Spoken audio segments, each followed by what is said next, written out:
Bueno.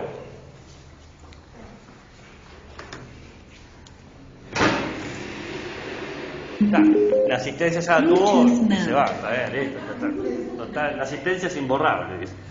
Bien. Cosas a decir. En primer lugar, no tengo mis marcadores. Yo sin mis marcadores me siento como si no tuviese mis marcadores. Tuve que buscar en mi cajón de marcadores viejos y encontré estos dos. Veremos qué suerte tenemos. ¿Por qué digo esto? Y porque mayormente, a pesar de que tengo una letra horrible, hago esquemas y esos esquemas sé que les sirven. Entonces trataré de hacer los esquemas y si no tendré que dibujarlos con el cuerpo y ustedes más o menos tienen que ir suponiendo dónde van las flechas y cosas por el estilo. Aparte de eso, he estado repasando la posibilidad de regularidad y promoción en base a la asistencia que ahora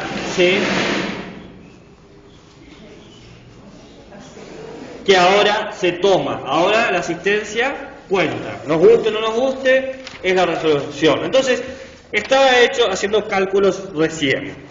Asumiendo la posibilidad de full presencialidad, todo el grupo junto, todos los próximos días, sin ninguna clase virtual, hay 16 clases para estar presente.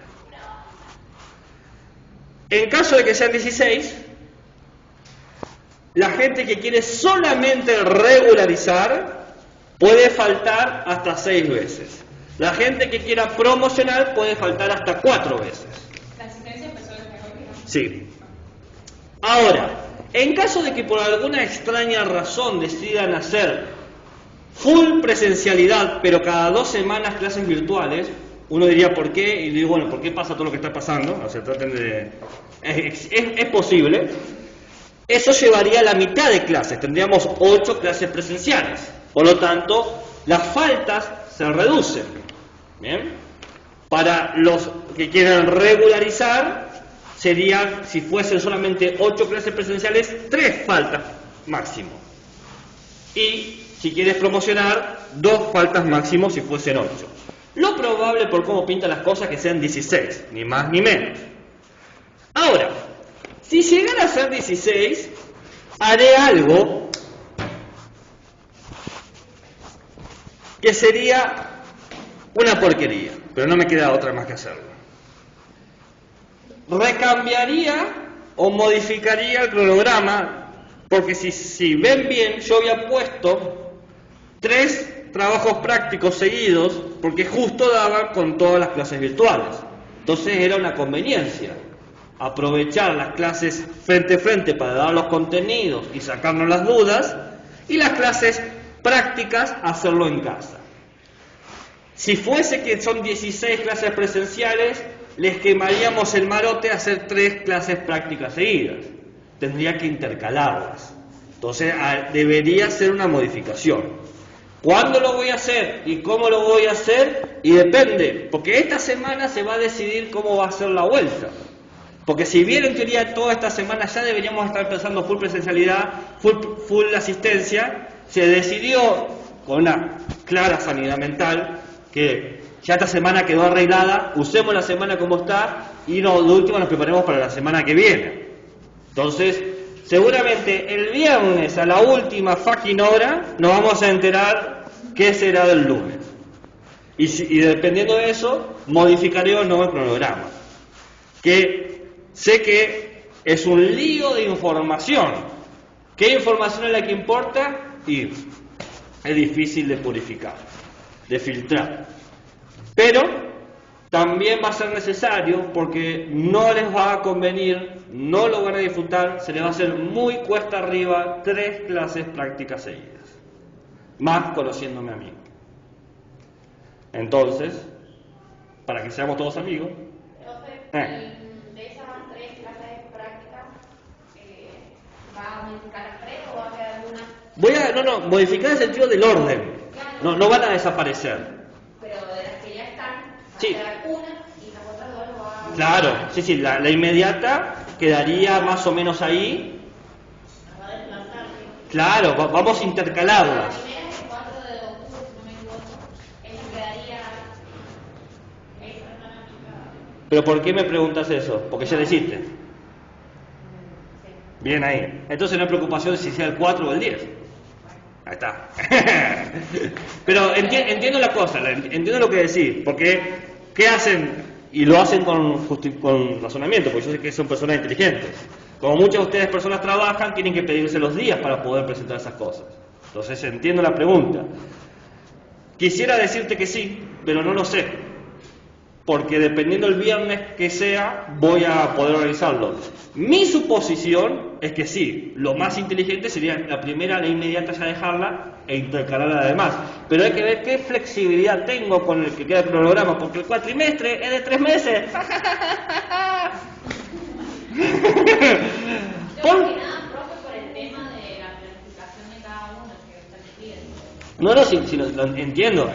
Entiendo que hay muchos factores. Por eso les estoy diciendo hoy lunes todo esto, que hay varias cosas que no puedo controlar, pero en lo que puedo controlar será esto. Porque si imagínense que yo hiciera 3 clases prácticas seguidas presenciales. Tenemos los lunes y los miércoles, los jueves. El lunes, supone que todo el fin de semana ustedes como locos trabajando. Y el lunes llegamos y digo, bueno, a exponer.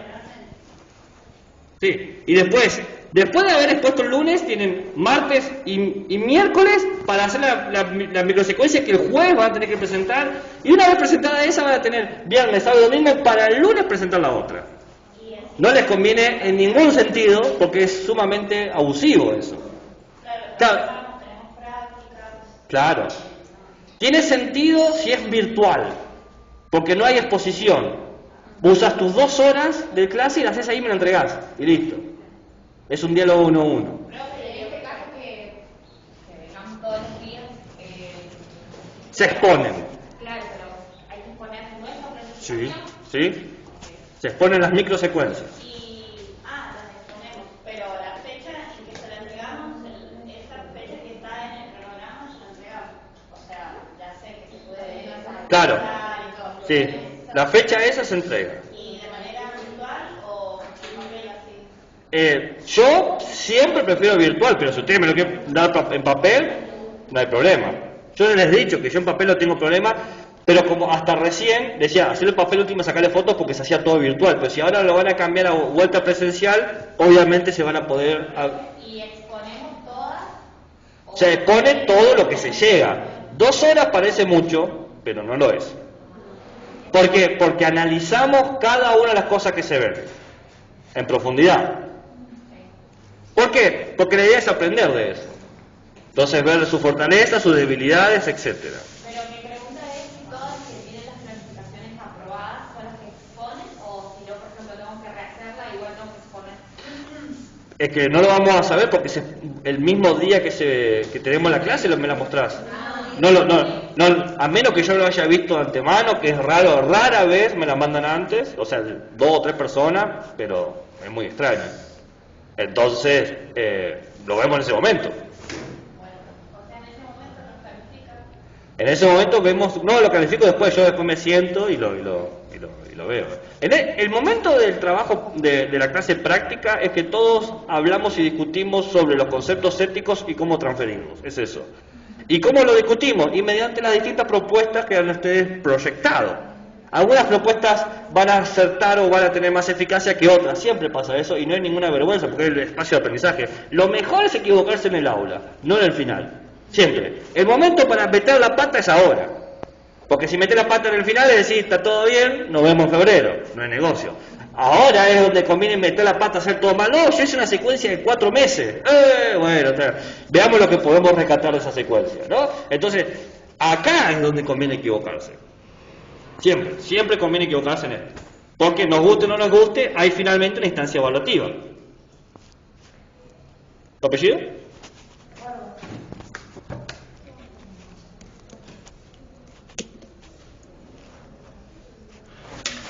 Bien, dicho eso, pasamos al segundo... ¿Queda alguna pregunta más sobre el tema calendario, trabajos prácticos? Bien, pasamos al segundo tema. Ya han experimentado la primera entrega de microsecuencias. ¿Ha quedado alguna duda sobre eso? Creo que le he corregido a todos, a todos. ¿A vos no? ¿Ah? No, si no, yo trato de estar lo más al día posible. No ha quedado ninguna duda, no hay ninguna interrogante, ninguna pregunta, ningún insulto, ningún comentario, ninguna nota al pie, ningún color. Profe, para promocionar, se necesitan todas esas secuencias aprobadas. Con promedio 7. No, bueno, pero acá hay una cosa que yo he dicho, que es justamente, fíjate lo que dije, el promedio, es decir, 6, 8, 8, 8 te da promedio 7. ¿Qué? Bueno, tenés que sacarte 8. O sea, más no puedo hacer, porque la institución dice 7. Pero nosotros hacemos el engaña pichanga y decimos, ok, 7, quien dice 7 dice promedio 7. Es medio ambiguo esa parte, entonces uno lo puede leer como quiere. Dice promedio 7. Entonces, yo tomo las 4 notas, las sumo y las divido por 4, y me tiene que dar 7. Si me da 7, promocionaste. No, la nota definitiva. Ya me han preguntado eso varias veces. La única situación donde vos podés rehacerla es si lo tenés desaprobado. Claro, si tenés desaprobado no te pongo nota, te digo rehacer directamente. No te digo, tenés un 2, no, es una tontería eso, porque esa nota no sirve para nada. Te digo rehacer, me la reenvías y tiene una nota. Me la envías y de repente puede tener un 6, un 7, un 8, ¿no? Claro, y si no, si desaprobaste el recuperatorio, te doy el extraordinario. Cada trabajo práctico tiene su periodo extraordinario. Ahora, si llegaste al extraordinario, ya no podés promocionar, porque eso dice la normativa. Si llegas al recuperatorio, está todo bien. ¿Yo puedo consultarle antes de...? Sí, siempre me pueden consultar, cuando quieran. Creo que a la vista está que todas las personas que me han hecho preguntas les he respondido, no sé si inmediatamente, pero le he respondido, y ahora más extraña. La otra vez me escribió como a las 3 de la mañana y estaba despierto y le respondí. No sé si era de PEG o de PEG, pero alguien de acá de San Martín. Entonces, no tengo problema que me escriban.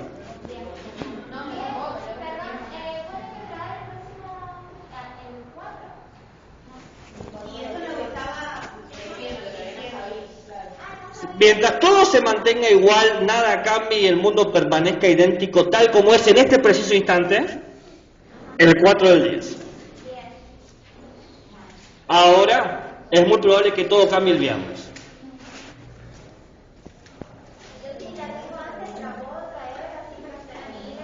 Obvio, sí, siempre me la pueden, yo no tengo ningún problema que me envíen avances, ¿no?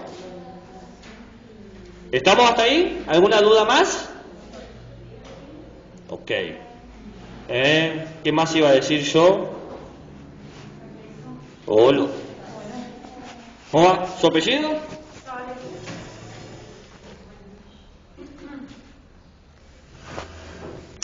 Bien. Diga, no.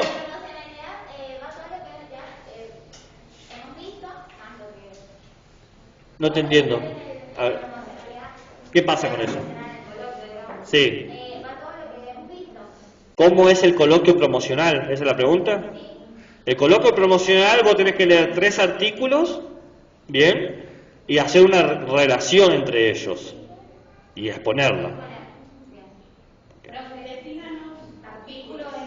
Les mandé una estructura de cómo hacer artículos, pero un artículo tiene que tener como entre 8 y 10 páginas, tiene una estructura formal específica, y les mandé un archivo, cómo escribir un artículo. Léanlo, si tienen dudas, me preguntan, pero primero léanlo, no me digan que hagan un artículo desde cero.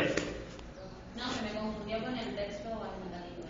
Claro, un artículo está compuesto de múltiples textos argumentativos, porque yo pienso en manera que vayan ya desarrollando la capacidad de...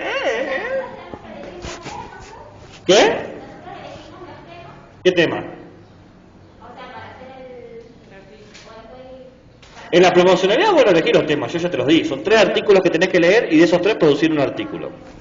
¿Dónde elegir los temas? En el trabajo regulador. Ustedes eligen qué van a enseñar. Que es una mega secuencia que hay que hacer. Buenas. ¿Su apellido? ¿Cómo? Todo individual. Si vos querés trabajar y tu compañero o compañera está al lado tuyo y se dan consejos, bienvenido sea. No, pero es una persona o un trabajo. Si vos tenés un clon, tenés que entregar 2 trabajos, uno para vos y otro de tu clon. Muy bien. ¿Alguna duda, interrogante, insulto, comentario, pregunta? ¿Nota al pie? ¿Color? Ok. Muy bien. Por eso es importante vernos, porque hay que sacarse las dudas. Bueno, a ver, veamos cómo nos va con esto.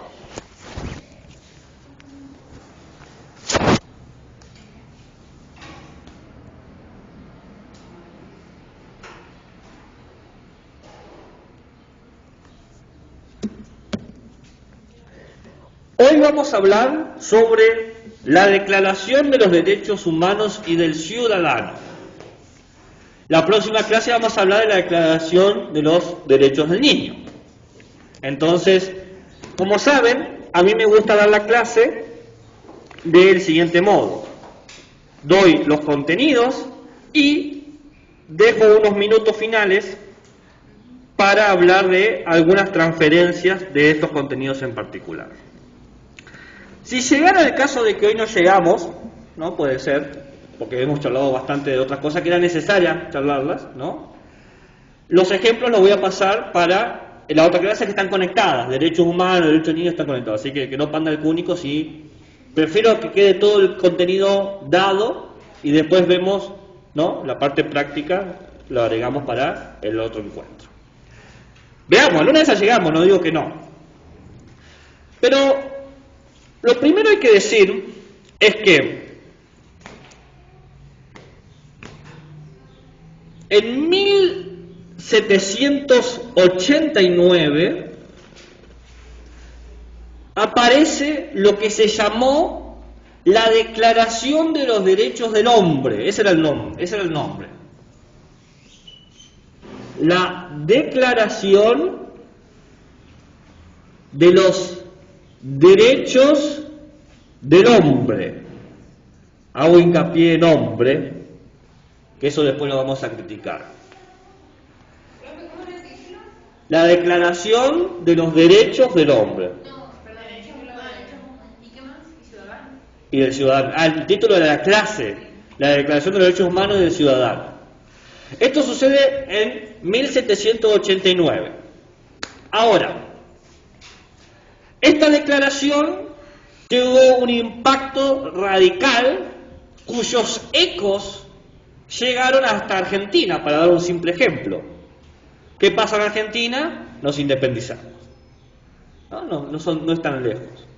En realidad los ecos de la Revolución Francesa que han producido la Declaración de los Derechos del Hombre tuvo impacto en todos los países que se liberaron en Latinoamérica. No por nada se dice que San Martín vino con las ideas libertarias de Francia, donde estamos, a Argentina con esas cosas. Entonces, tiene su relevancia esto. Pero antes de analizar la declaración y por qué es relevante, entendamos un poco el contexto. ¿Qué causó que apareciera algo que se llame derechos del hombre? En el siglo XVIII, donde estamos, ¿no? Todo 1700 hasta el 1801, toda Europa estaba gobernada por monarquías. Si recuerdan nuestra clase sobre la generación del Estado, la monarquía tiene que ver con el gobierno de uno sobre muchos, y que tiende o peligra la situación de convertirse en una tiranía, el gobierno a través del deseo. Y eso había pasado en Europa. Las monarquías eran tiránicas, es decir, maltrataban a sus súbditos y los explotaban. Esto llevó a un paulatino desgaste, en el sentido de que la gente dejó de tolerar la explotación. Este desgaste se lo llamó crisis. Pero no era una simple crisis, sino una crisis con múltiples dimensiones, 5 por lo menos. Primero, un nivel de crisis institucional. ¿Qué quiere decir esto? Que la monarquía que gobernaba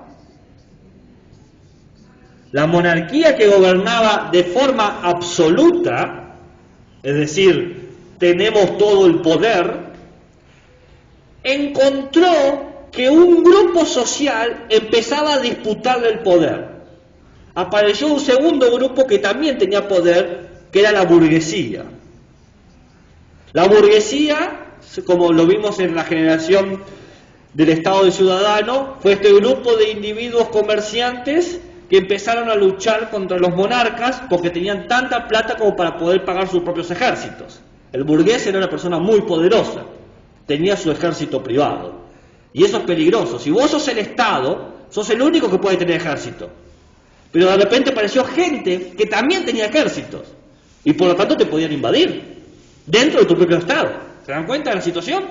Entonces aparece la burguesía que demandaba un gobierno parlamentario. Si recuerdan el gobierno parlamentario, que lo vimos finalmente en la clase de genealogía del Estado, se diferencia del gobierno presidencial porque hay un grupo de ministros que discuten entre sí. El poder lo tienen los ministros, no el presidente. Entonces, acá el presidente es el monarca y ellos están diciendo, necesitamos hacer un parlamento. ¿Se dan cuenta de lo que están haciendo? Los burgueses no querían eliminar a la monarquía. Ojo al piojo, no querían eliminarla. Simplemente querían tener un lugar en la mesa de decisión. Es muy importante eso. ¿Entienden la diferencia? Una cosa es que se mueran los monarcas y otra cosa es hablar con el monarca y hacer los contratos que nos convengan. Pero bueno, estaba esa crisis. Estaba otra crisis, una crisis moral. ¿Por qué? Porque la monarquía tenía muy mala prensa. ¿Bien? Por mucho tiempo la monarquía se lo veían como dioses. Entonces la gente los respetaba y los amaba y les creía al 100% lo que decían. Pero en este periodo la monarquía empezó a tener muy mala prensa, tenía una mala imagen. Le voy a dar un solo ejemplo.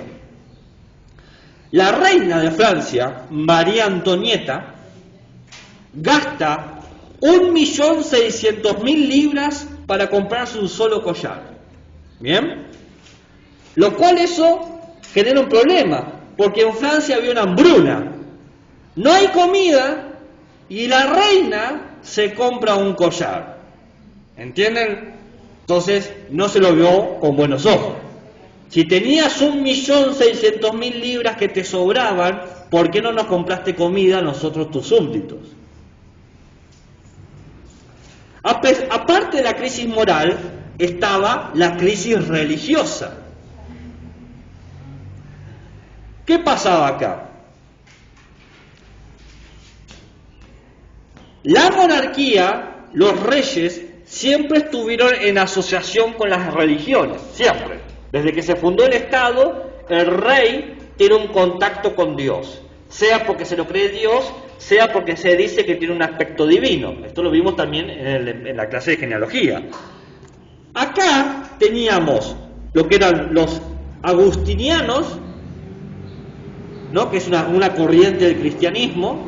Acá no vamos a hablar de corriente del cristianismo ni nada, pero estaban los agustinianos, la francmasonería, los masones y el bajo clero. ¿Qué pasaba? Los agustinianos, que estaban con los reyes, bien, que era como la mano religiosa del rey, entraron en conflicto con los francomasones y con el bajo clero. Francmasones. Es el nombre, no se lo puse yo, es así. Entonces, teníamos la religión o la corriente religiosa que estaba del lado de la monarquía, pero aparecieron dos corrientes religiosas que querían sacar a ese lugar. ¿Qué pasaría si desaparecen este grupo? Aparecería un nuevo grupo de religiosos que van a decir, estos reyes no tienen la asistencia de Dios. Entonces, la crisis religiosa también pone en peligro el estatus del rey.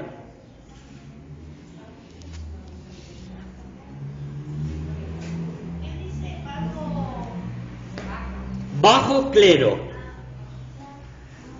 Después estaba la crisis social. Si recuerdan, el feudalismo había llegado en crisis y había aparecido la burguesía. La crisis social es que surge un nuevo grupo social llamado los burgueses, que se los denominó coloquialmente como el tercer estado. ¿Por qué se les puso este nombre? Porque se creía que había dos estados. El primer estado era el del rey y el segundo estado era el del sacerdote. ¿No? Esto estaba heredado del pensamiento medieval. Pero de repente apareció un tercer estado que eran los burgueses, que no eran ni reyes ni sacerdotes, pero tenían poder. Estaba también una crisis económica. Esta crisis económica se debe por dos cosas. Por un lado, Francia financió la independencia de Estados Unidos. No sé si sabían eso. Estados Unidos se independiza unos años antes y a Francia le convenía. ¿Por qué? Porque Estados Unidos era colonia de Inglaterra y Francia estaba en guerra con Inglaterra. Entonces, ¿qué dice Francia? Financio la independencia de Estados Unidos, Inglaterra se queda sin recursos y yo tengo más poder en Europa. Alto negocio. El problema es que de tanto financiar se quedaron sin plata. ¿Entienden el problema? Entonces había un problema de financiamiento de la guerra, y segundo, había un problema de financiamiento del sacerdocio. Por algún extraño motivo, que no cabe la pena señalar acá, el Estado francés daba mucho de los ingresos que tenía a la Iglesia. Y la Iglesia cada vez pedía más plata. Por lo tanto, Francia se estaba quedando sin plata para dar. Eso genera un verdadero problema económico. Genera un déficit. Gasta más de lo que entra, ¿no? Estaba en déficit. Ese déficit lleva, en sexto lugar, a una crisis financiera. En 1788 fue el peor año para la cosecha. Hubo primero unas importantes heladas que arruinaron todo y luego una sequía. No se cosechó nada. Por lo tanto, lo que se cosechó elevó los costos. Para comprar una hogaza de pan tenías que trabajar una semana. Para que se den una idea. Por lo tanto, como ven, tenemos un conjunto de crisis institucional, moral, religioso, social, económico y financiero que llevó a todo el pueblo francés a decir basta, no podemos ser más gobernados de esta manera. ¿Me van siguiendo?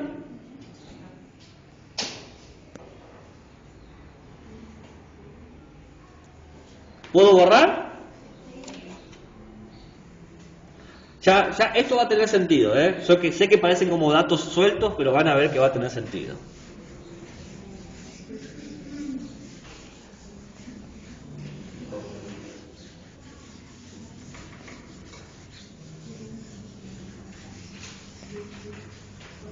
¿Voy muy lento? ¿Quieren que vaya más rápido? ¿No? Algunas fechas importantes. A ver, todo esto llevó a una gran revuelta. ¿Vieron como el cacerolazo del 2001? Bueno, por 100, o sea, súper agresivo. Entonces tenemos, por ejemplo, el 5 de mayo de 1789, ¿no?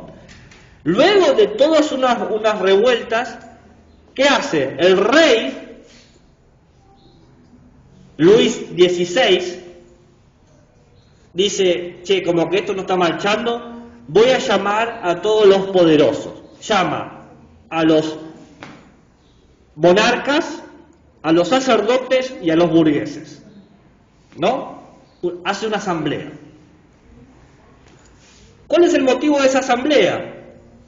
Resolver el problema económico, social, institucional, moral, religioso en el que estamos, ¿no? El 9 de julio se decide crear una nueva constitución. ¿Vieron cómo pasó en Chile que se decidió crear una nueva constitución luego de años de un modelo sumamente explotado, que explotaba a sus ciudadanos?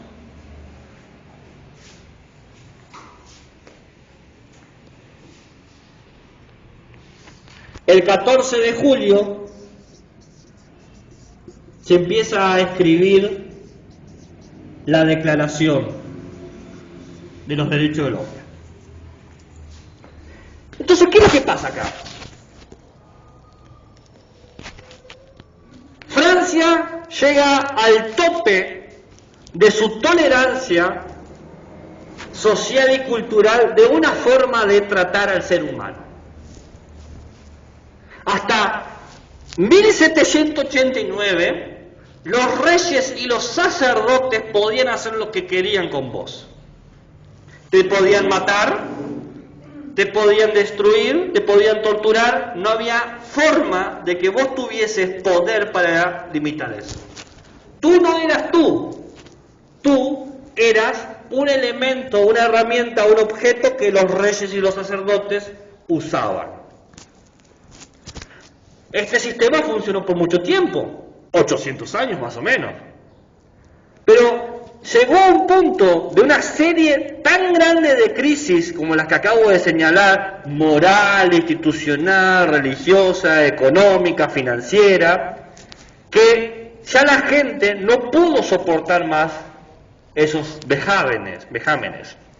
Entonces hacen un increíble motín. ¿Y qué hacen los gobernantes cuando se encuentran en revoluciones? Mayormente hacen dos cosas. Una, tratan de reprimir y matar. Pero si las revueltas continúan, y por más que vos mates miles de personas, se sigue moviendo la gente, dice, ok, nos vamos a ir y ustedes se organizan, ¿no? Nos dejan el caos. Y eso es lo que pasó. Se da toda una transformación de Francia que va a abandonar la monarquía. Pero para abandonar la monarquía se tenía que crear un documento, algo que refiriera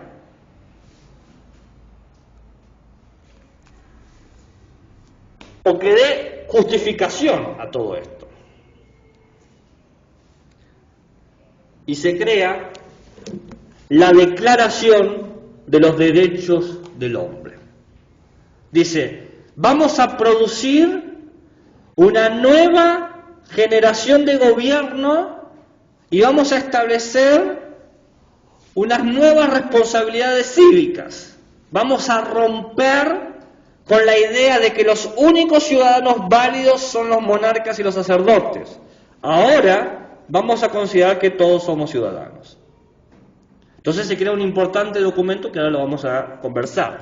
Pero antes de conversarlo, hay que entender una cosa más. La Declaración de los Derechos del Hombre, la Declaración de Independencia de Francia, que también sucede el mismo año, todo junto, en 1789, se diferencia por 13 años de la independencia de Estados Unidos. ¿Y por qué menciono esto? Porque la independencia de Estados Unidos dice que es un derecho la libertad humana. ¿Qué pasa? Nos han enseñado que la Declaración de la Libertad, de la Independencia y la Fraternidad proviene de Francia, pero en realidad la primera constitución del mundo de la que tenemos noticia, que establece como un derecho para todos los individuos la libertad, es la de Estados Unidos, no la de Francia. Pero entonces, ¿por qué hablamos de Francia y no de Estados Unidos? ¿Entienden? O sea, el primer país que dijo todos son libres no hay diferencia entre Reyes y el zapatero, es Estados Unidos. Pero ¿por qué hablamos entonces de la Declaración de Francia y no la de Estados Unidos? Porque las de Estados Unidos en realidad fue una constitución en respuesta al dominio inglés. La Declaración de Estados Unidos básicamente era una manera de justificar su independencia. O sea, ¿qué decían los padres fundadores de Estados Unidos? Nos conviene decir que somos todos libres, así podemos liberarnos del control de la corona inglesa. Pero la historia de Estados Unidos demuestra que eso era en papeles, porque después la explotación de otros individuos, como los de ascendencia africana, o china, japonesa, o filipina, muestra que no eran todos libres. Pero en papeles convenía. En cambio en Francia, el proceso intenso de estas crisis llevó a una maduración del pensamiento que produce una propuesta de libertad e igualdad mucho más profunda. La Constitución francesa, donde está la Declaración de los Derechos Humanos del Hombre, tiene una filosofía de vida. Acá era pragmático, era útil decirse libre. Acá es una manera de ver al mundo. Acá convenía, acá se piensa que no hay otra opción. La única manera es siendo libres.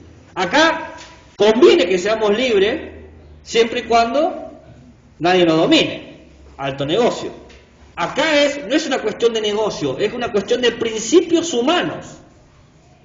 Por eso se habla de la importancia de la Declaración de Francia que la norteamericana. Porque acá hay una maduración cultural y acá hay una respuesta social.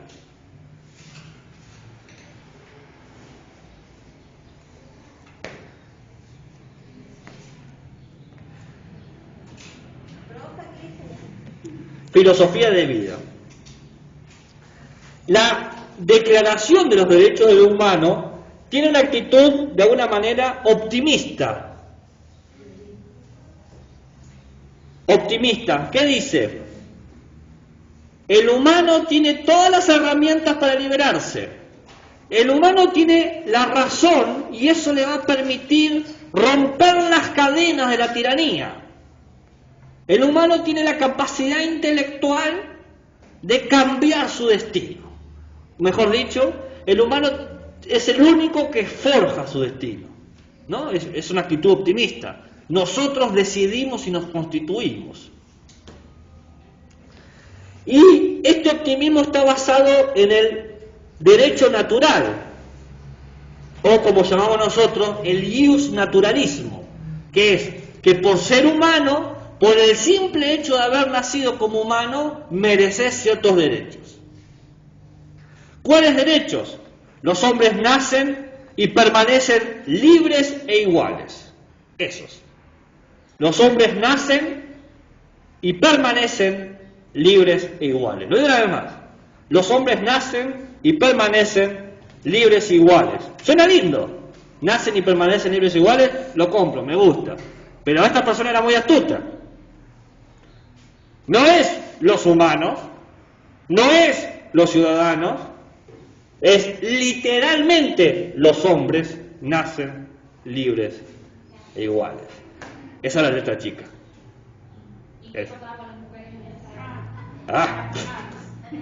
Esclavos. Esclavas de lo doméstico, ¿no? Su lugar es la casa. Ya vamos a hablar de lo que pasa con las mujeres.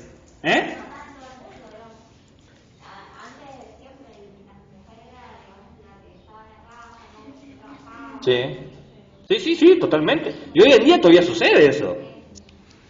La explotación de la mujer como fuerza de trabajo y como cosificación estética, donde la mujer lo único que tiene que cumplir una función anatómica, fisiológica, ser linda, tener hijos, sigue el día de hoy. En la sociedad sanjuanina y argentina, que es ultra machista, eso cae de maduro.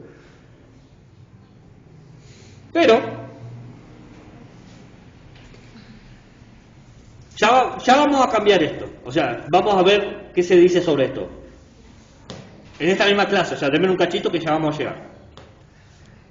Esta Constitución de 1789 básicamente dice que el fin no es el individuo. ¿Por qué dice eso? Porque están criticando, no necesitamos una persona importante como un rey o un sacerdote. El fin es la sociedad. Esto está construido para que la sociedad avance, para que la sociedad progrese, para que la sociedad sea libre e igual. Por lo tanto, se constituyen 4 grandes principios. El principio de soberanía. Acá aparece la idea de soberanía que nosotros hablamos en la primera clase. La nación está por encima de todo. La nación es eterna. No importa quién sea presidente, quién gobierne o quién no gobierne, la nación va a continuar, ¿no? La nación argentina tiene 200 años y lo festejamos a grandes pompas. Aguante la nación argentina, porque la nación es eterna, no importa quién gobierne. Hay un principio de legalidad. Si la ley no lo prohíbe, podés hacerlo. Se llama libertad negativa. Si la ley no lo prohíbe, podés hacerlo. El famoso, ¿dónde está la ley que me impide hacer tal cosa? ¿Por qué existe eso? Porque los reyes, por más que no existieran leyes, podían hacerte cosas. Entonces la cuestión es, si la ley no me impide, puedo hacer lo que yo quiera. Tiene que existir una ley que sea para todos iguales. La división de poderes. Es importante eso, porque el rey era el que tenía todos los poderes. El rey legislaba, el rey administraba y el rey juzgaba. Ahora no, ahora tenemos el legislativo, el ejecutivo y el judicial. Y por último, una de mis favoritas, el principio de intervención. Cuando el gobierno es tirano, los ciudadanos tienen la responsabilidad de hacer la revuelta, de hacer huelga.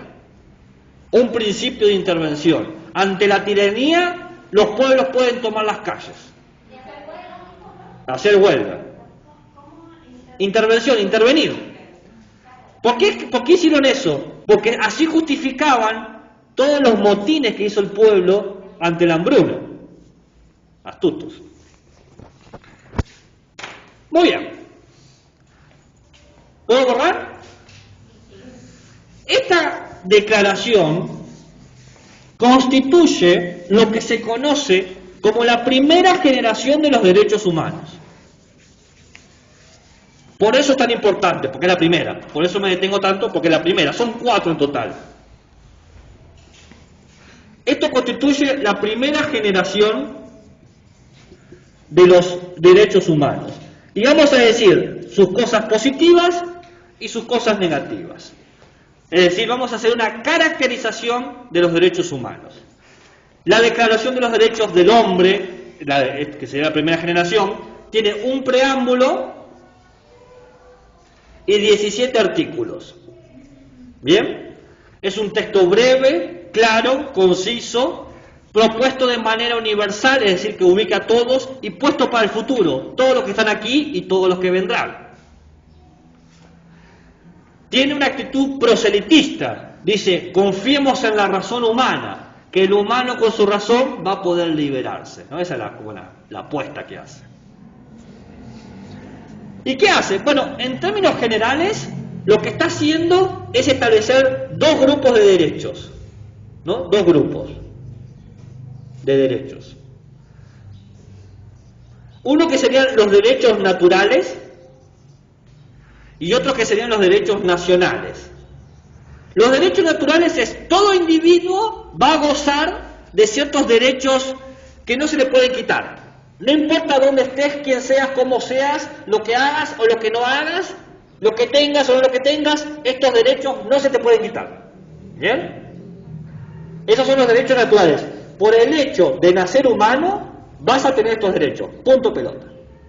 Los derechos de la nación habla de la organización, legislativo, ejecutivo y judicial. ¿Estamos hasta acá?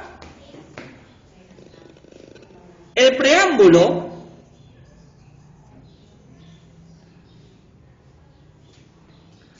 es curioso, porque tiene la doctrina del Dios naturalismo, que es lo que estamos explicando ahora, pero está cobijada por un ser supremo. Es curioso, esta declaración dice, los derechos humanos naturales son naturales porque Dios así lo quiso. Hay un problema ahí, no sé si se dan cuenta. ¿Qué pasa si vos sos de la religión equivocada? Y bueno, tu Dios no te va a dar los derechos. Se dice en el preámbulo que hay 3 grandes males de la humanidad. La ignorancia, el olvido y el menosprecio. Ignorar nuestros derechos, olvidar los vejámenes y menospreciar al otro. Por lo tanto, tenemos la obligación, dice, de reconocer y ser consciente de que tenemos derechos universales. El Estado debe reconocer nuestros derechos. ¿Qué dice, profe, abajo del olvido? Menosprecio. El Estado tiene que reconocer y proteger los derechos. ¿Por qué existe el Estado? El Estado existe para proteger nuestros derechos. Para eso existe. Muy bien. ¿Estamos hasta acá? ¿A qué hora termina la clase? 7:30. Sí, me queda 1 hora. Bien. ¿Qué? Sí, pero ahí te pongo ¿cuál es el apellido?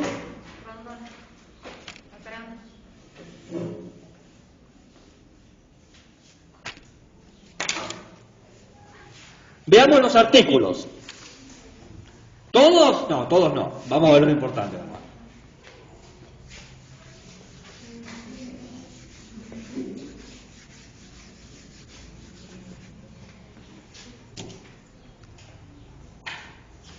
El primer artículo es el único que voy a leer literalmente porque es el más importante.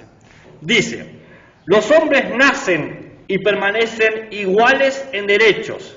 Las distinciones sociales solo pueden fundarse en la utilidad pública. La primera oración está linda, la segunda no. La primera dice, los hombres nacen y permanecen iguales en derechos. Está linda más o menos porque dice hombres también, ¿no? Pero nacen y permanecen iguales en derechos como que me gusta. Pero después dice algo que dice, las distinciones sociales solo pueden fundarse en la utilidad pública. La clase social se crea según qué tan útil sos para la sociedad. De alguna manera está diciendo, está bien que haya pobres, porque son los inútiles, y está bien que haya ricos, porque son los útiles. Las cosas que uno... Hay que tener cuidado cuando dice, me encanta la Declaración de los Derechos. ¿Cuál? Porque hay 4, así que ojo al piojo. Pero es importante la idea de nacer y permanecer igual. Porque en Estados Unidos solamente se nacía, no permanecías. Acá se nace y permanece.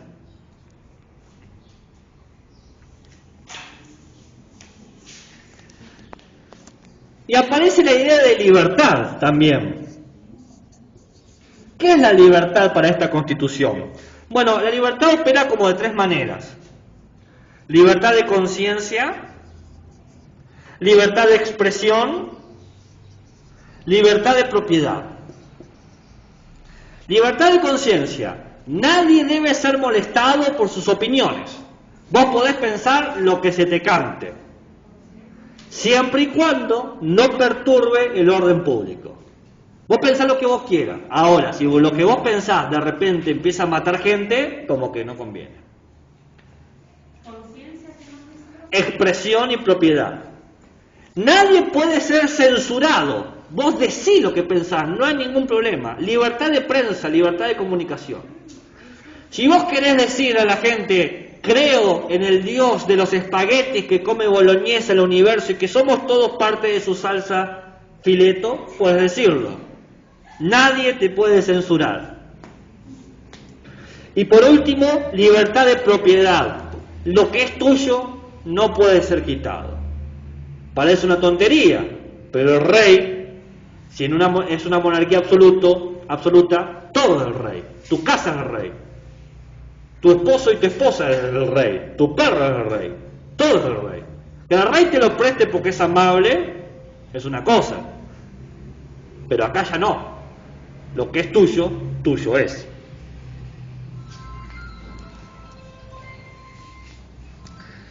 Los artículos que quedan empiezan a organizar políticamente la nación. Habla de la soberanía, que la soberanía no pertenece ni al monarca ni a los individuos, ¿no? La soberanía nacional es de todos. Habla de la legalidad, de que la ley es un instrumento de orden público. La ley es un instrumento para todos. No puedo crear una ley que me beneficie a mí solo.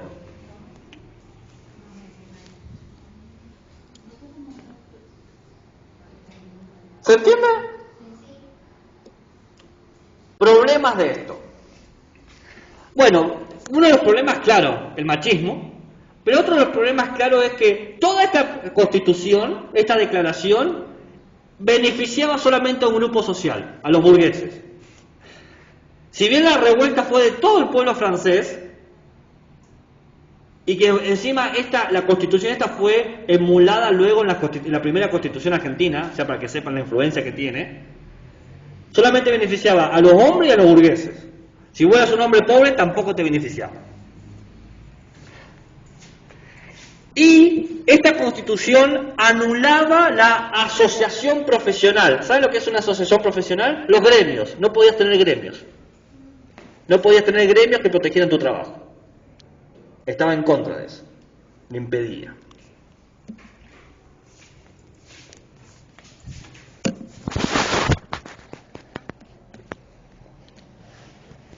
¿Puedo borrar? Esto funcionó relativamente bien hasta 1914 o 1919, que aparece la segunda generación de los derechos humanos.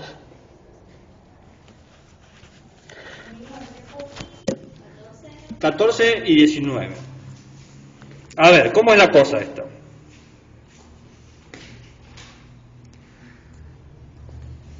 Desde que sale la primera generación hasta 1919, ¿no? ¿Qué pasa? Sucede la revolución industrial. Aparece el tren, aparece la máquina de vapor, ¿no?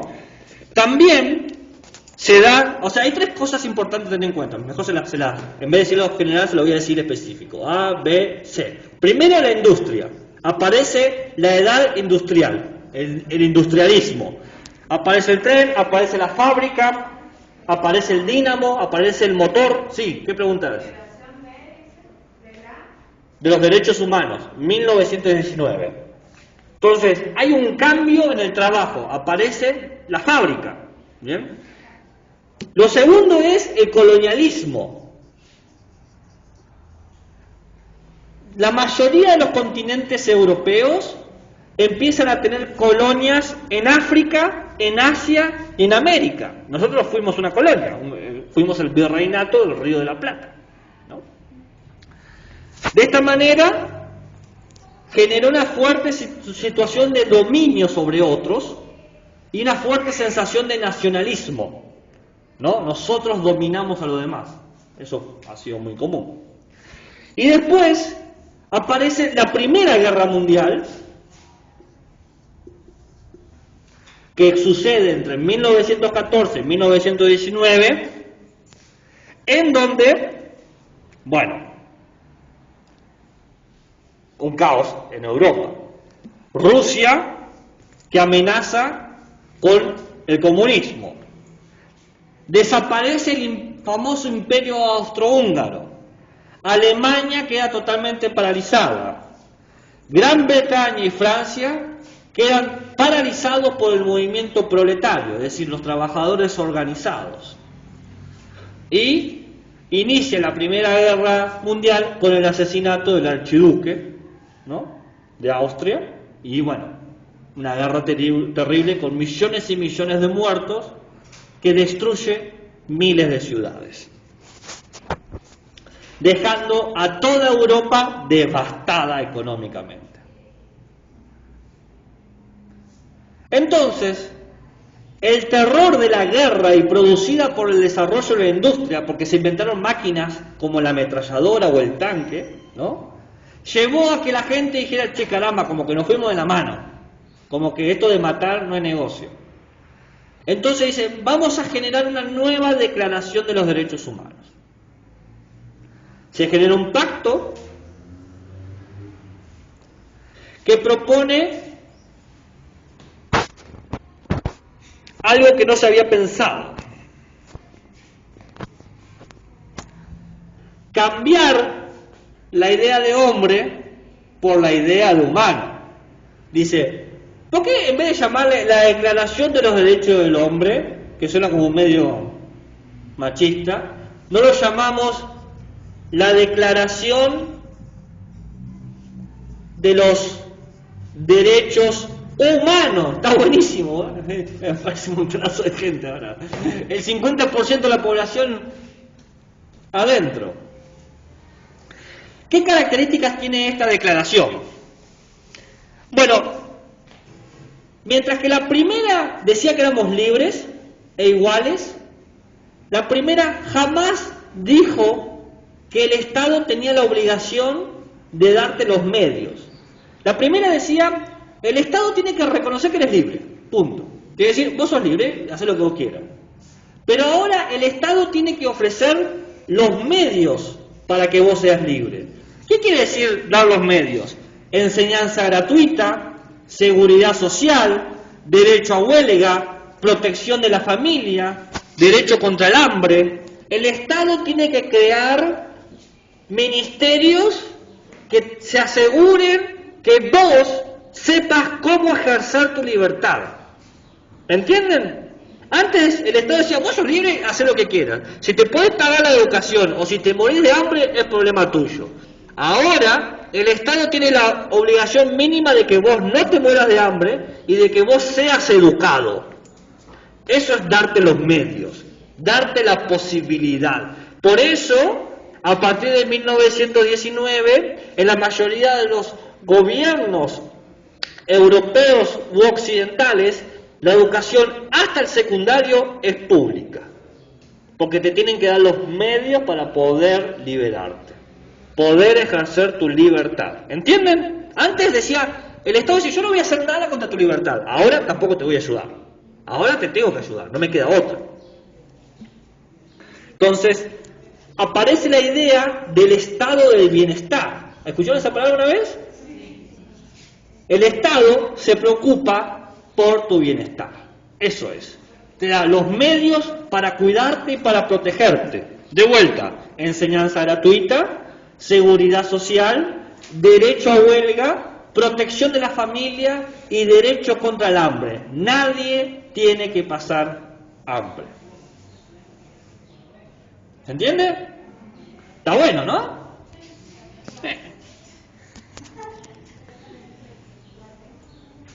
¿Puedo borrar? ¿Me van siguiendo?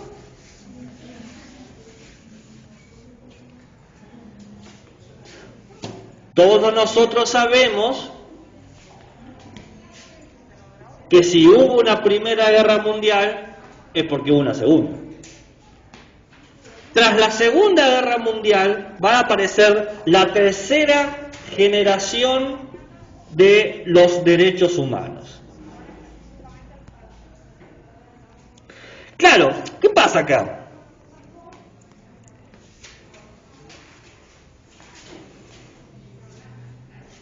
La segunda declaración estaba bastante buena, tenía cosas positivas. Esta idea de que el Estado te tiene que dar los medios no es una mala idea, no es negativa, parece prometedor. Pero había varios problemas. Tras la derrota de la Primera Guerra Mundial, y la expansión del comunismo, ¿no? Recordemos que tras la Primera Guerra Mundial, la unión de las repúblicas socialistas soviéticas es donde más fuerza toma y empieza a dominar hasta 50 países de Occidente y de Oriente, es decir, es una superpotencia. Se genera toda una situación problemática, porque las tensiones políticas no desaparecieron.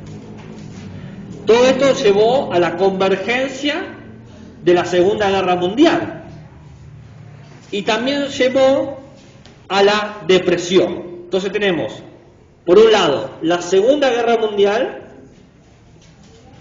que es la peor guerra que ha vivido la humanidad hasta ahora, ¿no? Con millones de muertos, los campos de concentración, es decir, abusos sistemáticos a los derechos señalados en la Segunda Declaración. Y después la Gran Depresión. ¿Conocen cuál fue la Gran Depresión? La Gran Depresión sucedió en 1929, con el crack financiero de Estados Unidos.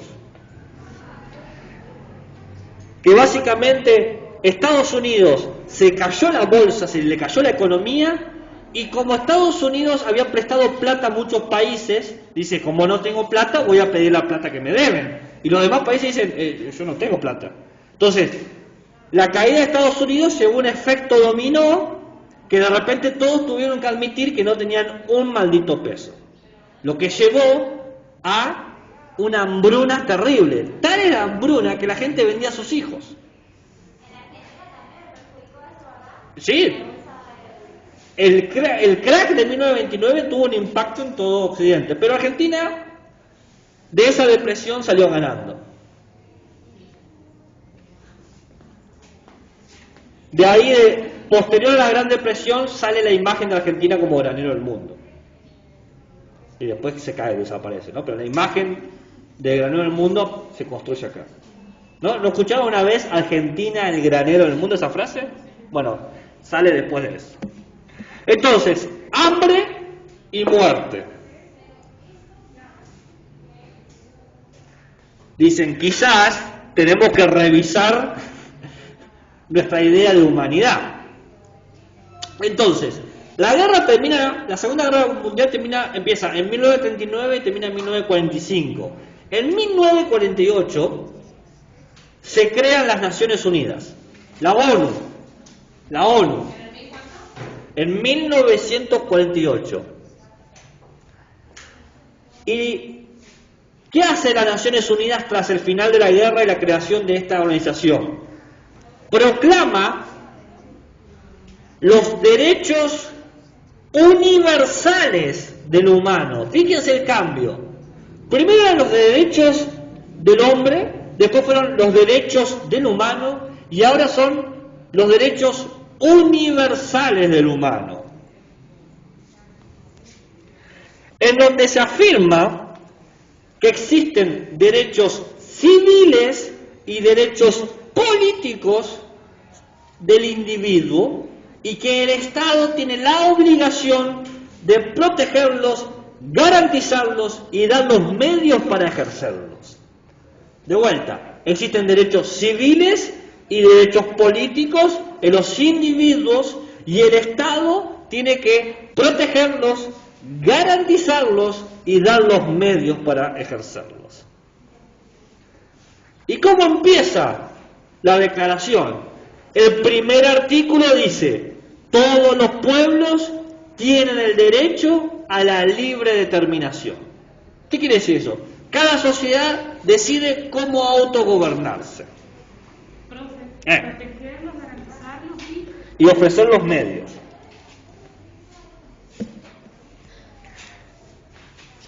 ¿Cuáles serían entonces los derechos civiles y políticos? Bueno, nadie te puede atacar por tu sexo, por tu religión, nadie puede ejercer sobre ti el racismo o el sexismo o agredirte. Todo individuo puede tener su creencia, su expresión, su manera de asociarse, su manera de celebrar asambleas, ¿no? Es decir, derechos civiles tiene que ver con lo público, cómo te podés organizar con los otros. Derechos políticos tiene que ver con lo personal. Vos podés creer lo que quieras, podés ser quien seas y nadie te puede criticar o atacar. Nadie te puede atacar por tu sexo, por tu religión o por tu color de piel. Y no solo eso, vos podés juntarte con quien quieras juntarte y de la forma que mejor te parezca.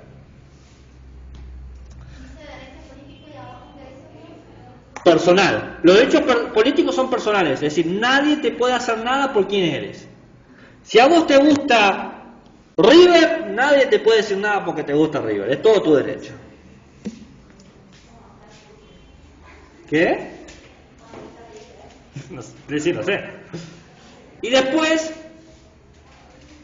aparece una cuestión de derechos económicos, sociales y culturales. El Estado tiene que garantizar estos tres elementos y el Estado decide de qué mejor manera puede garantizar la economía, la cultura y la sociedad. Por eso los Estados desarrollan cultura. Por eso existe el Ministerio de Cultura.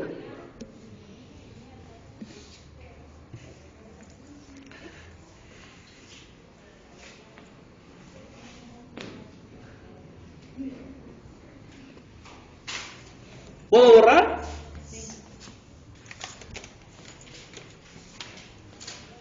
¿Se va entendiendo?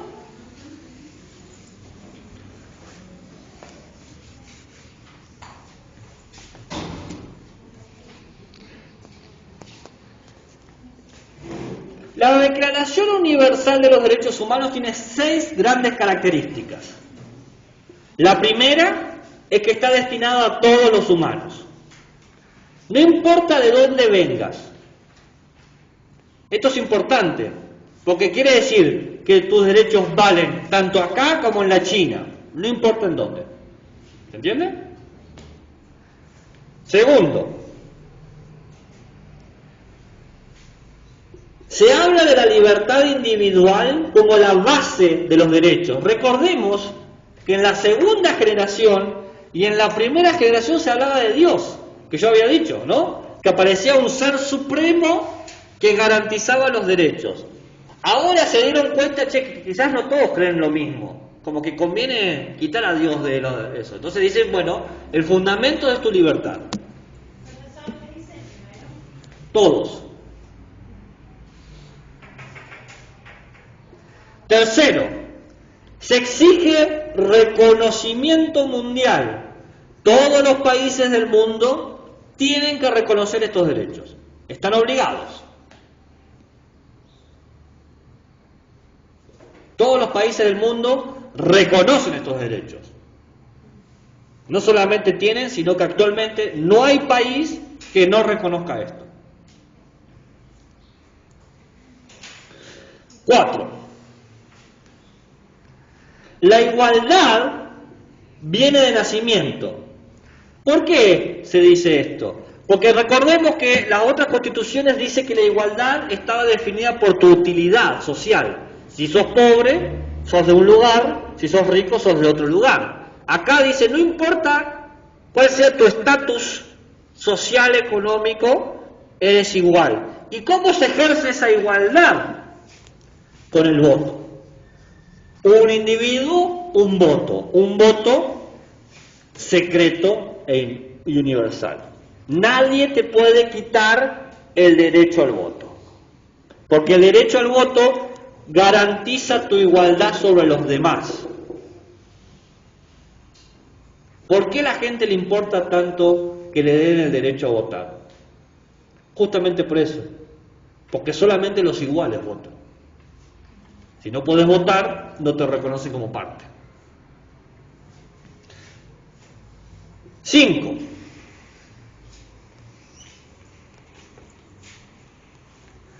La igualdad opera a nivel jurídico.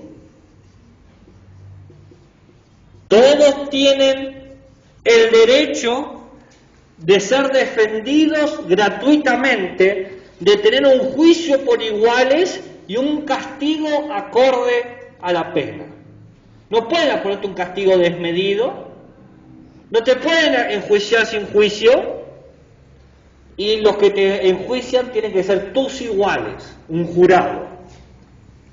El castigo no es para dañarte, el castigo es para proteger a la sociedad. Es importante eso, porque eso de alguna manera te da lugar a que se elimine la pena de muerte. No es para dañarte, es para proteger a la sociedad. Por último, en sexto lugar, el Estado tiene que proteger tres cosas: la vida privada, la familia y los sindicatos. La vida privada porque el individuo es la base de la sociedad. La familia porque es la base del Estado. Y los sindicatos porque es lo que permite el trato justo del trabajo.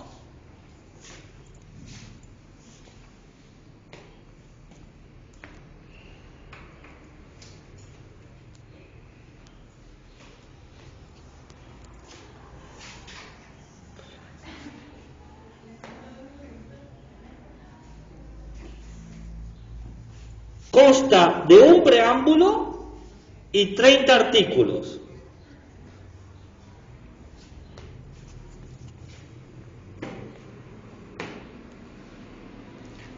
Vamos a verlos, estos artículos, porque son importantes. 30 artículos. ¿Por qué vemos esto? Porque hoy en día la generación de derechos que está vigente es esta. Hoy en día la que se estudia, la que se trabaja, la que se analiza es esta. Pero yo dije algo, ¿recuerdan? Dije que eran 4. Se dice que hoy en día, ya voy a explicar esto, estoy haciendo como una pequeña aclaración. Se dice que hoy en día estamos pasando a una 4ª generación, donde aparecen los derechos animales, los derechos ecológicos y los derechos de otros sujetos.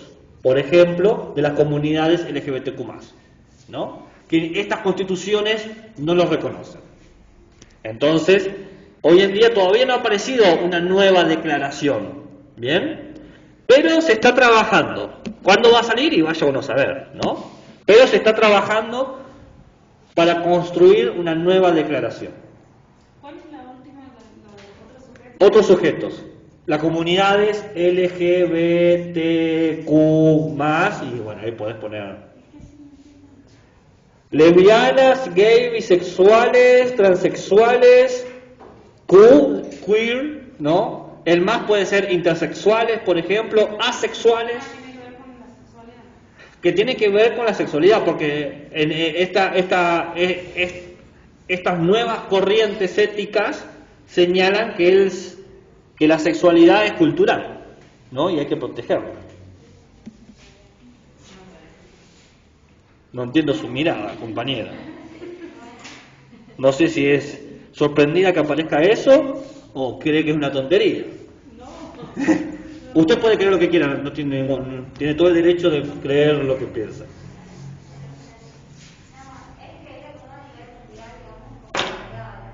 ¿Qué?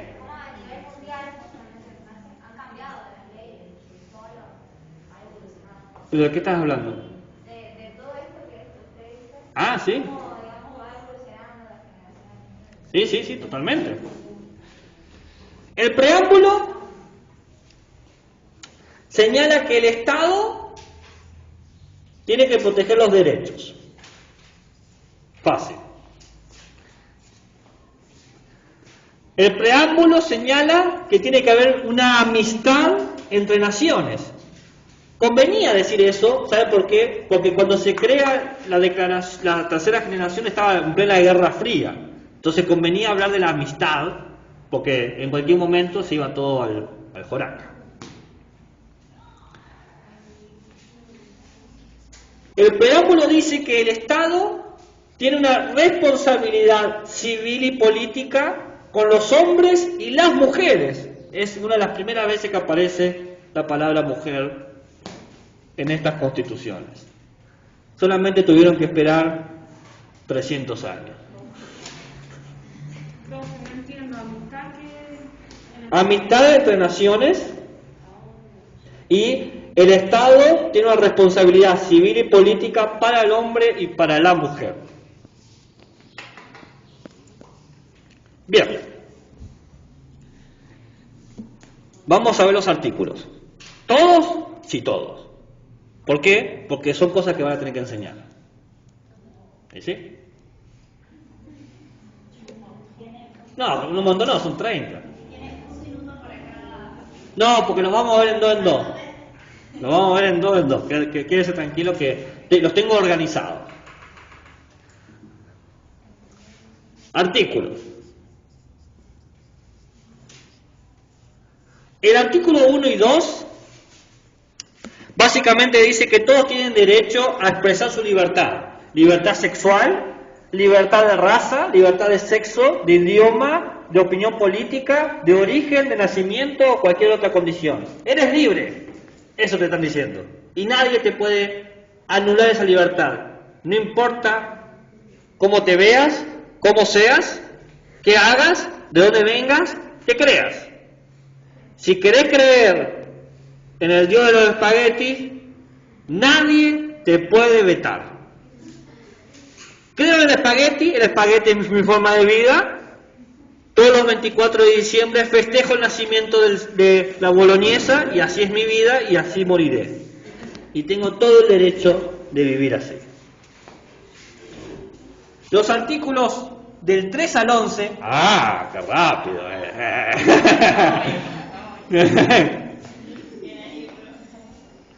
Los artículos del 3 al 11 dice: nadie puede estar sometido a la esclavitud o a la servidumbre. No esclavos. Joder. Les dije que tenía marcadores. No esclavos, no tortura. Nadie te puede torturar, nadie te puede esclavizar, nadie te puede explotar.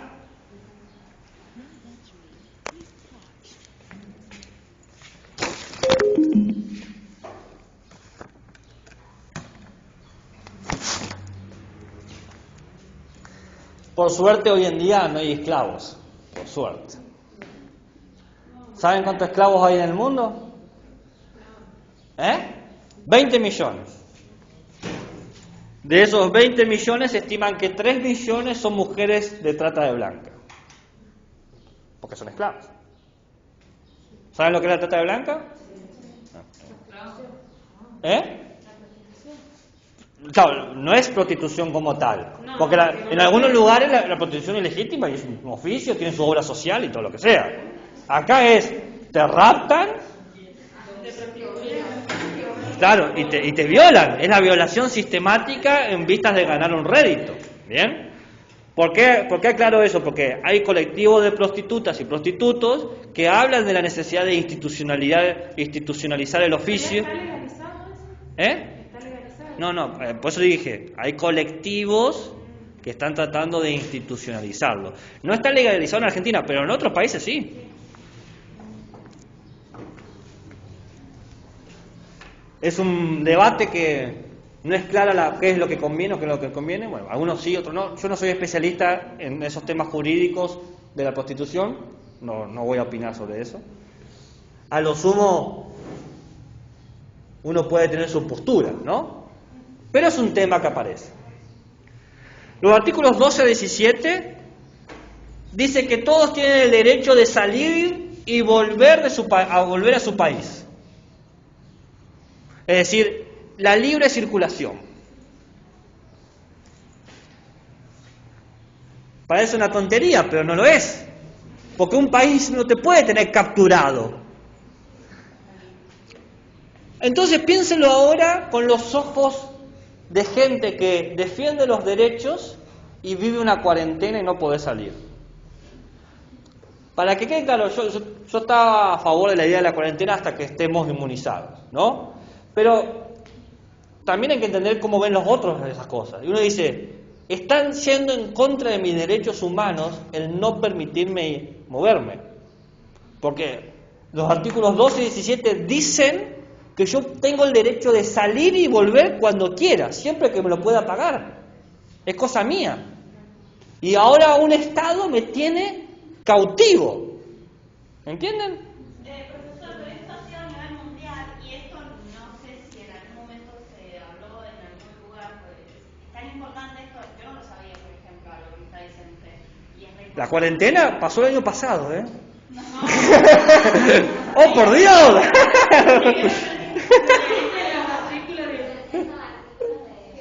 ¿Y dónde uno puede denunciar a que no me dejan hacer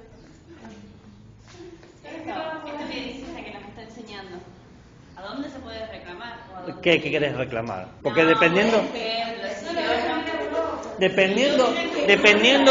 Dependiendo del grupo de derechos que se violan, tenés que ir a distintos lugares, ¿no? ¿Se entiende? Por ejemplo, tener el INADI, que habla justamente del el problema de género y de abuso de mujeres. Ah, del salir y volver a su país. Bueno, no sé. Hoy me dije como 60 derechos distintos, entonces... Ok. Ahí te entiendo.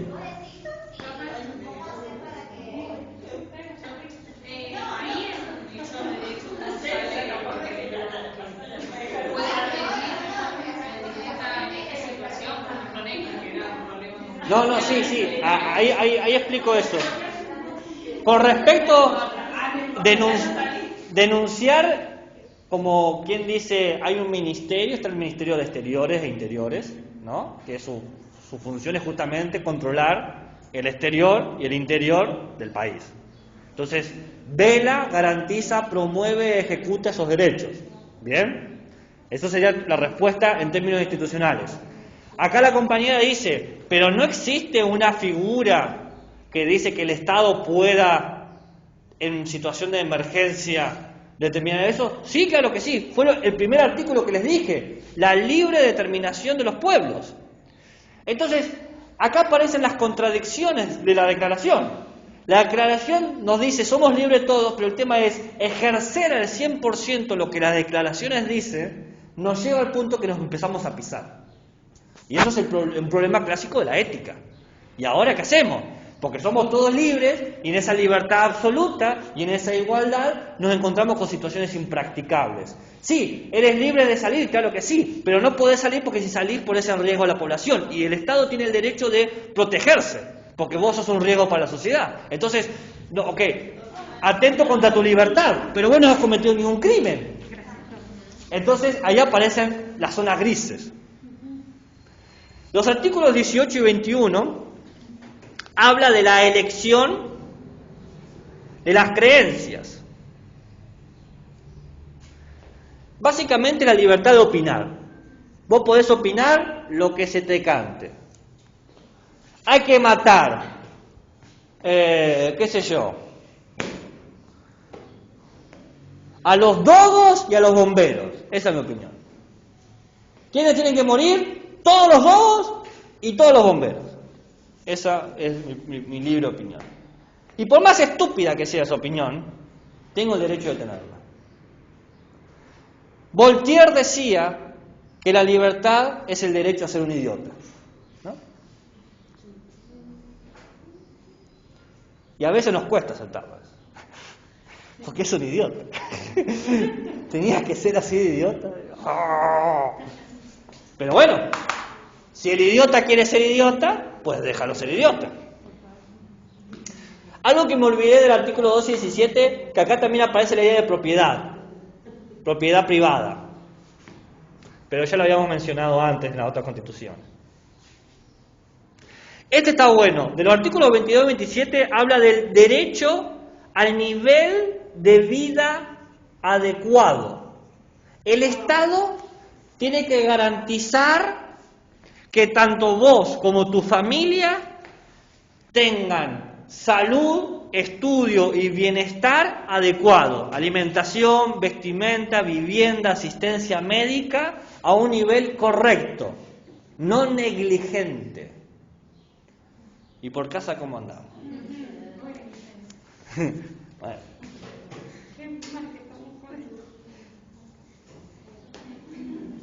Del 28 al 30 dice, toda persona tiene derecho a establecer su orden social y efectivo. ¿Qué quiere decir esto? ¿Qué quiere decir que el orden social efectivo? Habla de que nosotros, como ciudadanos, contribuimos sistemáticamente a que funcione el Estado. Por lo tanto, nosotros tenemos un papel en todo esto. Somos responsables también de lo que sucede. Porque está todo lindo decir, no me están dando mis cosas. Y en cierto sentido está bien, es correcto, porque el Estado tiene esa obligación. Pero nosotros también tenemos la misma obligación de exigirlo, de demandarlo sistemáticamente, de cumplir un papel efectivo. ¿Se entiende? Entonces, como verán, la tercera generación, que es la generación que hoy en día se enseña en las escuelas, en los jardines, en la universidad, ¿no? Es la generación que hoy en día se trabaja en los institutos jurídicos, en los ministerios. Es importante porque nos presenta un panorama de libertad y amplitud enorme, pero también es conflictivo porque no lo vemos realizado. Es una hermosa promesa. La incapacidad de desarrollar esta promesa llevó a las discusiones de una cuarta generación, que dice, el tema está en que no se están incorporando elementos importantes, la ecología, los animales y las comunidades LGBTQ+. ¿Bien? Y ahí ya supuestamente se va a generar otra, la cuarta generación. En teoría, en algún momento, quién sabe, habrá una nueva generación de derechos donde seamos más libres e iguales. Porque la idea de estas declaraciones es que no haya sufrimiento humano. Esa es la promesa. Entonces, cada vez que ha salido una declaración de esta, hubo grupos humanos que quedaron fuera. El chiste es incorporarlos. ¿Se entiende? ¿Qué es? Un sí. Estuve 2 horas hablando. Un 6, profe. Vuelva en febrero y ahí vemos cómo lo clasificamos. Estaba pensando en lo que ¿De si estaba de qué? No sé. No lo quiere compartir. El famoso no sé es no lo quiero compartir. Está muy bien. Te lo decido así. Bien. ¿Alguna pregunta? ¿Alguna duda? ¿Un interrogante? ¿Un insulto? ¿Un comentario? ¿Una nota al pie? ¿Un color? ¿Ha quedado claro? ¿Qué hora es? ¿Y media? Tengo 17 yo.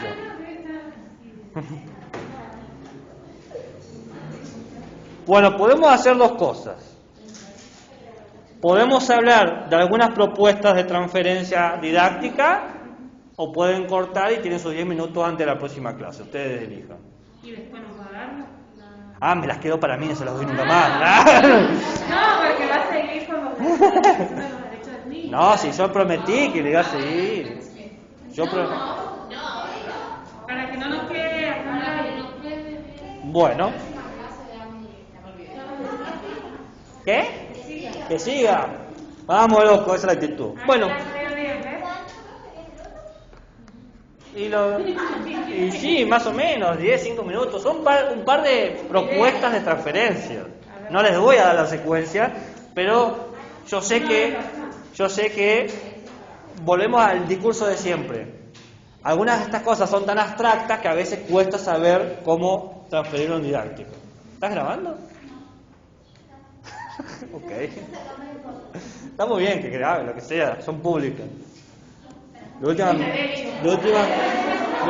peino. No me molesta. Yo asumo que siempre me están grabando. ¿Qué? No, asumo que siempre me graban. Es una forma correcta de manejarme con la gente y una forma correcta de que ustedes se manejen conmigo. Bueno, tengo algunos ejemplos que los traigo anotados porque con respecto al hecho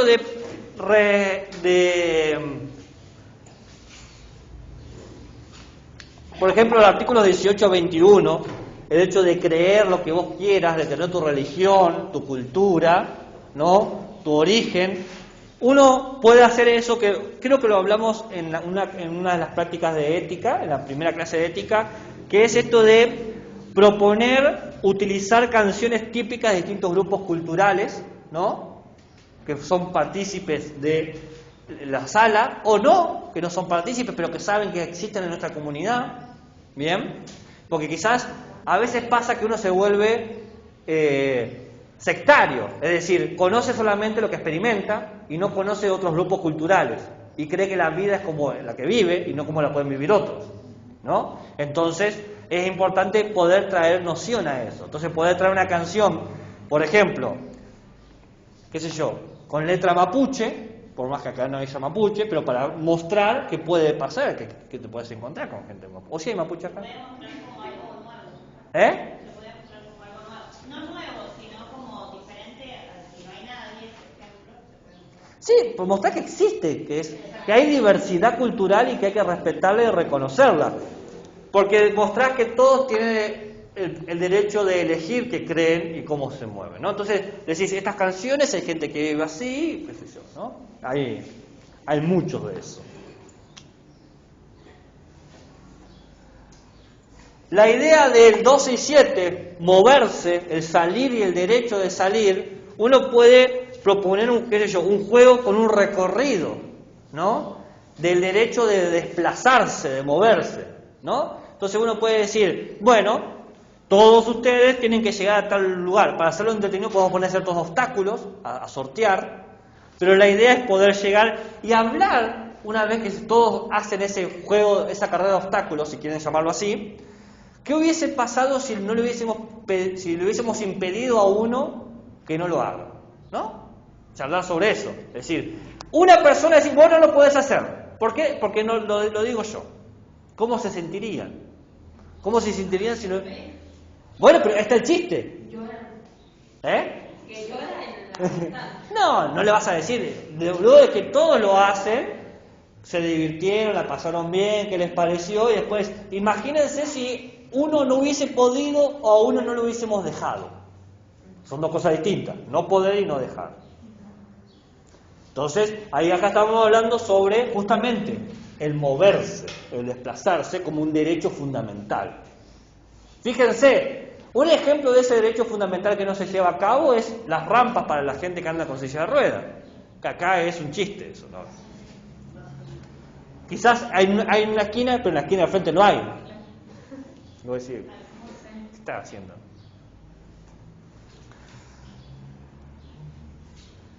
Bueno, hay unos cuentos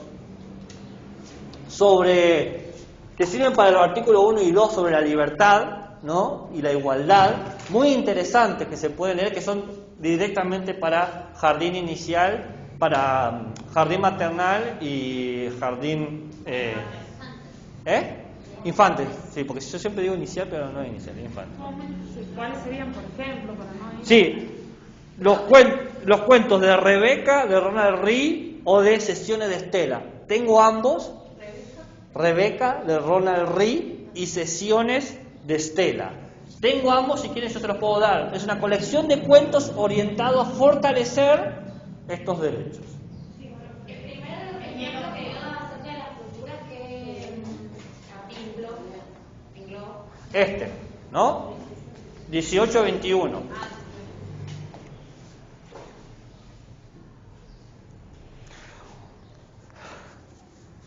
Otro de los que pueden ir con el primero y el segundo, que son mayormente los que más se trabajan, porque habla de la libertad y la igualdad, bien, entonces es común que se haga mucho hincapié en eso, es el ejercicio de las voces.